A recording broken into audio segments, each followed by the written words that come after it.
Worst of the storms have passed through Branson, leaving damage and dozens without power in that spot. Fox 49's Carissa Codell is live in Branson with a look at current conditions down there. Yeah, Mike, Lauren, as you can tell, it's not raining anymore. That is very different from what we saw just a few hours ago. Now, this storm started just before 3:30, and we could see those dark clouds coming in from Branson West.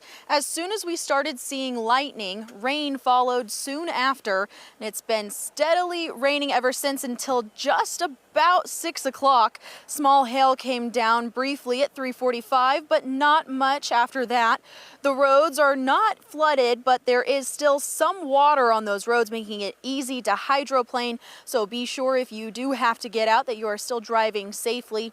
At the last check in Taney and Stone County, there are 88 power outages being reported. And as you guys can see, no rain anymore, but there is still some dark clouds off to the south. But if we check over to the west, those bright skies, that sunset's coming in. So any of those changing conditions will be on your Fox 49 weather app. Reporting live in Branson, I'm Carissa Codell, Fox 49 News.